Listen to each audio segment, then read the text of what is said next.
Everyone, this is Dilsha Akhtar, chemistry faculty of IIT NEET at Saint Xavier school. आज हम पढ़ेंगे specific heat capacity and molar heat capacity, okay. और CP and CV के बीच में relation देखेंगे क्या होता है।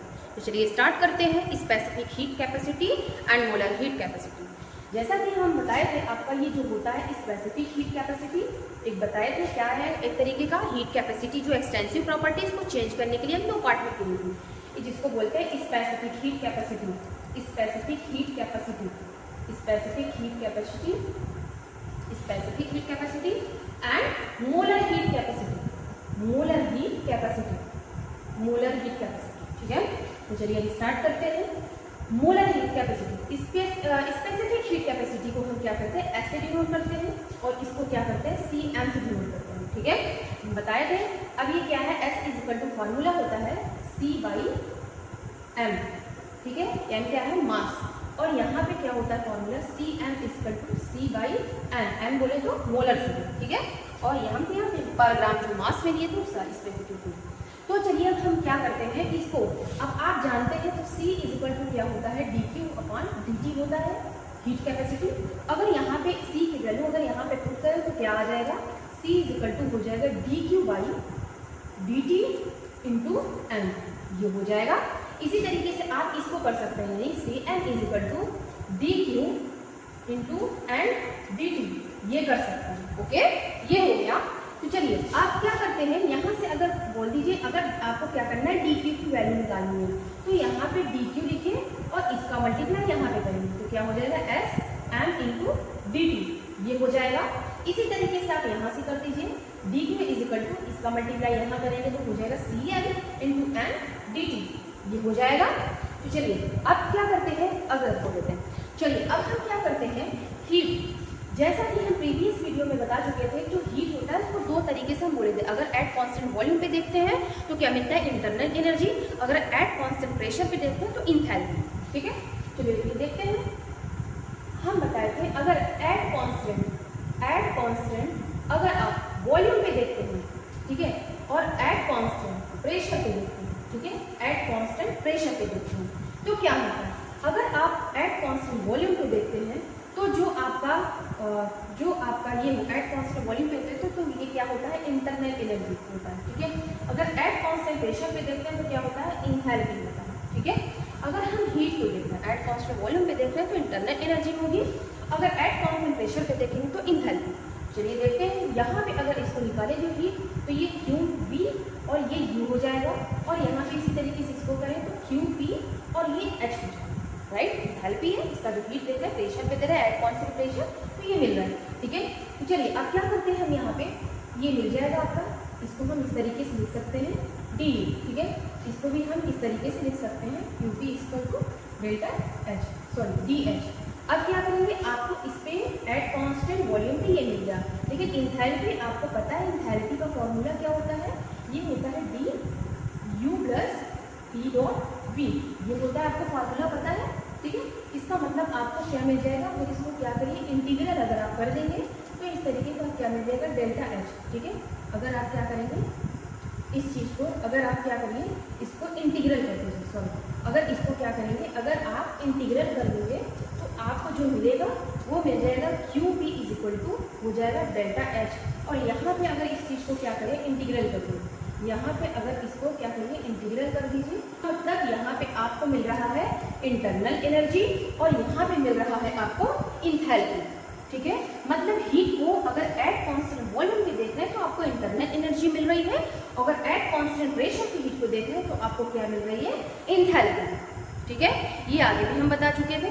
तो चलिए अब इससे हीट अगर देखेंगे, हीट कैपेसिटी, तो क्या मिलता है, तो चलिए इसी में हम देखते हैं, इसको थोड़ा सा ऐसे करते हैं। ठीक है, चलिए अब इसका अगर हम हीट कैपेसिटी निकालें, ठीक है, हीट कैपेसिटी आपको पता है, हीट कैपेसिटी जैसे C से डिनोट करते हैं, आपको पता है ऑलरेडी।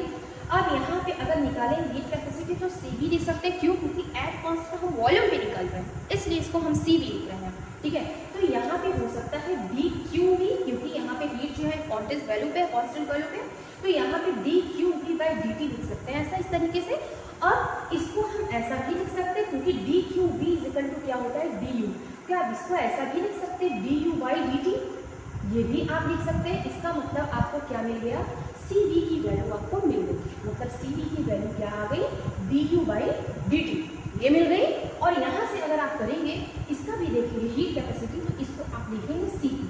सी पी क्यों लिखा, क्योंकि यहाँ पे एट कॉन्स्टेंट प्रेशर पे देखना है, तो यहाँ पे आप क्या करेंगे, प्रेशर पे देखेंगे, तो इसका जो होगा यहाँ पे हो जाएगा डी क्यू पी। अब क्यू पी क्यों लिखा, क्योंकि हीट को हम प्रेशर पे देख रहे हैं, एट कॉन्स्टेंट प्रेशर पे, तो यहाँ पे हो जाएगा डी टी, ठीक है, ये हो गया।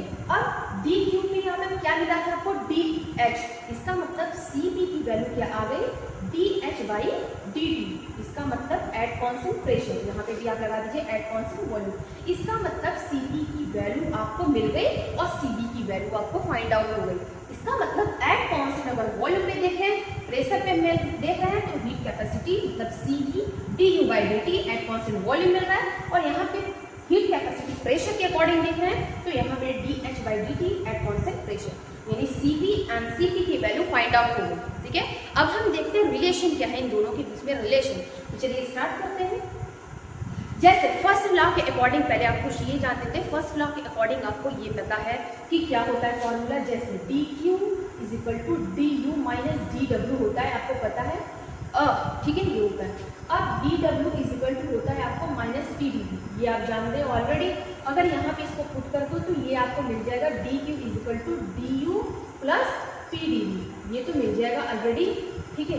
अगर इसको अब देखो एट कॉन्स्टेंट प्रेशर पे, एट कॉन्स्टेंट वॉल्यूम पे, दोनों पे देखो, तो चलिए देखते हैं। अगर इसको एट कॉन्स्टेंट, अगर आप वॉल्यूम पे देखो तो देखो क्या मिलता है, तो यहाँ पे मिलेगा डी क्यू वी, इसका मतलब यहाँ पे मिलेगा आपका D Q is equal to मिल जाएगा डी यू, सिर्फ डी यू मिलेगा, क्यों, क्योंकि अगर एट कॉन्स्टेंट वॉल्यूम पे देखें तो ये पूरा टर्म 0 हो जाएगा और यहाँ पे यू बचेगा, तो यहाँ पे एट कॉन्स्टेंट मतलब ये क्या है, पूरा 0 हो जाएगा। वॉल्यूम पे देखें तो D Q is equal to D U मिलेगा।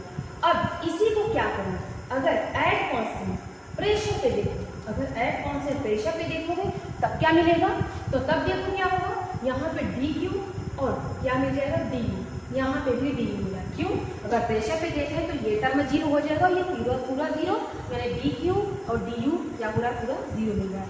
इसका मतलब अगर इस पे आप देख रहे हो तो इसका मतलब क्या मिल रहा है, D Q V is equal to D Q P, मतलब क्या है, नियरली सेम मिल रहा है।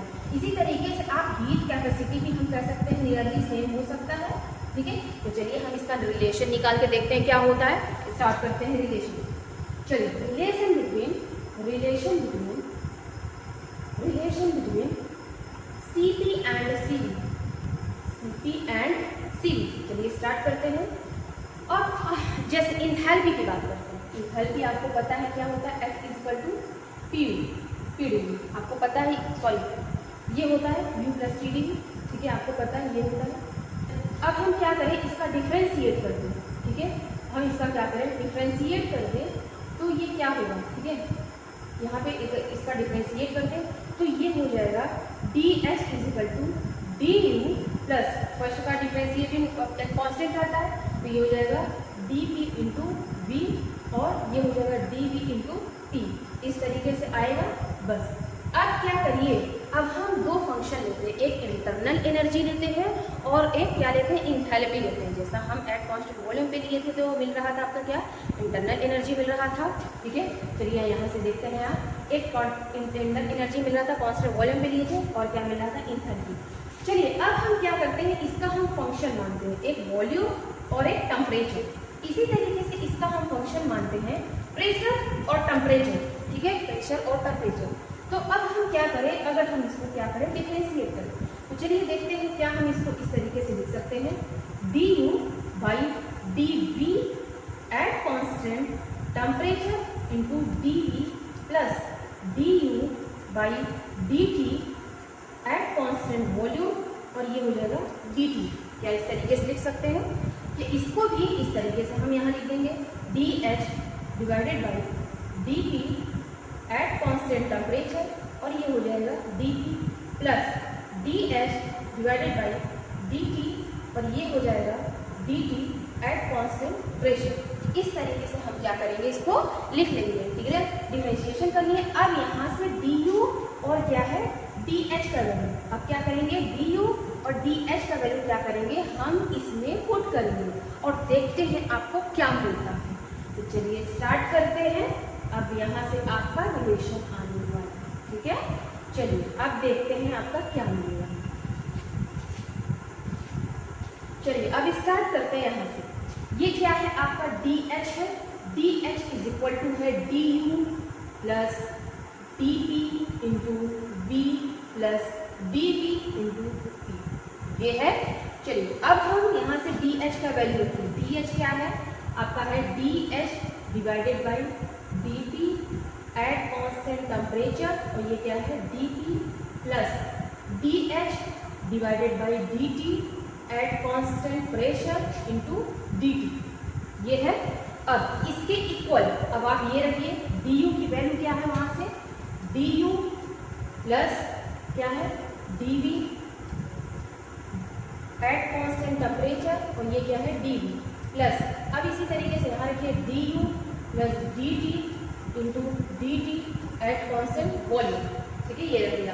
अब क्या बचा ये, तो यहाँ से लिख दीजिए D P into V plus D V into P, ये लिख लिए। अब हम क्या करेंगे इसमें, अब यहाँ से आप लिखिए at constant pressure, at constant pressure, at constant pressure and dividing dt, dt का क्या करिए डिवाइड कर दीजिए। तो चलिए हम पहले क्या करते हैं, अगर एट कांस्टेंट प्रेशर करेंगे तो यहाँ से ये टर्म और आपका ये टर्म कैंसिल आउट हो जाएगा, तो बचेगा क्या, जो बचा और उसमें लिखिए और उसके बाद क्या करिए आप डिवाइड कर दीजिए, यानी D H by D T at constant pressure D T by D T, क्योंकि डिवाइड करना है, और इज इक्वल क्या बच रहा है D U by D V T and D V by D T, ये है, इसको आप ऐसा लिख सकते हैं। अब इसी तरीके से D U by D T at constant volume, ये हो जाएगा D T by D T, और यहाँ पे plus D V by D T dot T, यहाँ पे प्रेशर, ठीक है।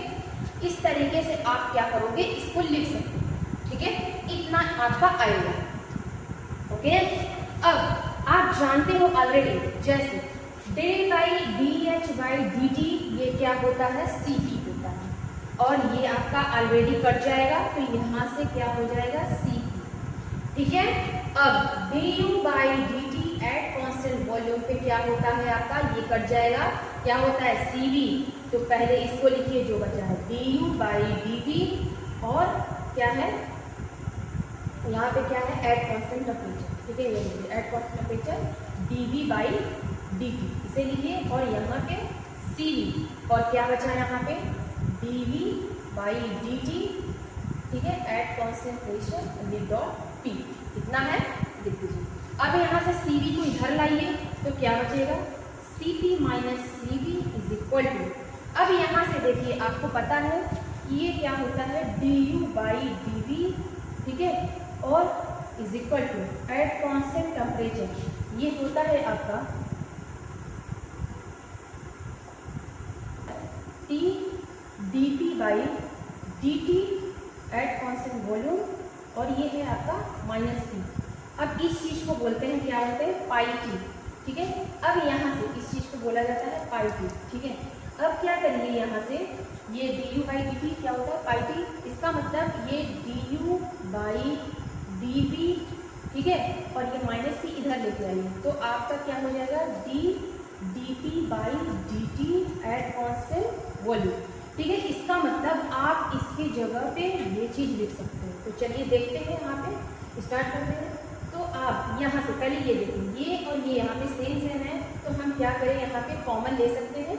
चलिए हम कॉमन लेते हैं, इसको कॉमन लेंगे तो क्या बचेगा D V by D T at constant pressure, जब कॉमन लेंगे तो ये हो जाएगा D U by D V at constant temperature plus T, यही बचेगा। तो यहाँ से इसको लिख दीजिए C P minus C V is equal to, इसके जगह पे आप ये लिख दीजिए, यानी हो जाएगा आपका D V by D T at constant pressure into T D P by D T at constant volume. इसका मतलब सी पी और सी वी के बीच में क्या है आपका रिलेशन आ गया। इस तरीके से हम क्या करते हैं फाइंड आउट करते हैं। ये रहा आपका Cp और Cp के बीच में रिलेशन, ठीक है। ये है ओवरऑल रिलेशन आपका बन के आया है। इसका मतलब Cp और Cv के बीच में रिलेशन ये आ गया, ठीक है। ये है। अब आइडियल गैस अगर इक्वेशंस के लिए देखना चाहते हो तो उसके लिए चलिए देख लेते हैं आइडियल गैस इक्वेशन के लिए, ठीक है। चलिए आइडियल गैस इक्वेशन के लिए अगर देखना है तो चलिए उसके लिए भी देखते हैं। तो चलिए देखते हैं आइडियल गैस इक्वेशन के लिए, ठीक है। आइडियल गैस इक्वेशन के लिए अगर आप देखेंगे तो आप जानते हो ऑलरेडी क्या होता है, पहले PV = NRT, ठीक है। यहाँ से PV = NRT/V कर सकते हैं। अगर इसका आप डिफ्रेंशिएट कर दीजिए विथ रेस्पेक्ट टू टेम्परेचर तो क्या हो जाएगा, NR/V एट कांस्टेंट वॉल्यूम, ये मिल जाएगा। अब इसी तरीके से इसको अब यहाँ से इसको ये भी कर सकते हैं V = NRT/P। अगर इसको यहाँ से डिफ्रेंशिएट कर दो टेम्परेचर के रेस्पेक्ट में एट कांस्टेंट प्रेशर, ये हो जाएगा NRT/P, ये हो जाएगा। तो अब आपको ऑलरेडी आप जानते हो Cp और Cv का जो रिलेशन आया है वो क्या आया है, वो ये आया है आपका, वो ये आया है Cp - Cv = आया है आपका, ये है आपका आया है dV/dt, ठीक है। और ये आया है dT/dt, ठीक है, एट कांस्टेंट टेम्परेचर, यहाँ पे टेम्परेचर, ओके। इसका मतलब आपका क्या आया है, यही आया है, ठीक है। सही है, एक प्रेशर पे है एक वॉल्यूम पे, ये आया है। अब क्या करिए, यहाँ से रख दीजिए, इसकी वैल्यू को पुट कर दीजिए तो क्या हो जाएगा, यहाँ पे T क्या है ऑलरेडी है, dV/dt की जगह पे आप क्या लिख सकते हो, NR/P लिख सकते हो। बोलो क्या लिख सकते हो, NR/P। अब इसी तरीके से dV/dt की जगह पे क्या लिख सकते हो, NR/V, ठीक है। अब यहाँ देखिए क्या होगा, यानी Cp - Cv = हो जाएगा T × NR और ये हो जाएगा TV। अब आप ऑलरेडी जानते हो कि क्या होता है, NRT × NR और ये जो PV = NRT, अब ऑलरेडी जानते हो तो NRT कैंसिल हो गया। इसका मतलब Cp - Cv = NR। Ideal gas equation के लिए Cp और Cv के लिए क्या आ रहा है, इस तरीके का क्या है क्वेश्चन आ रहा है, ओके। तो ये रहा Cp एंड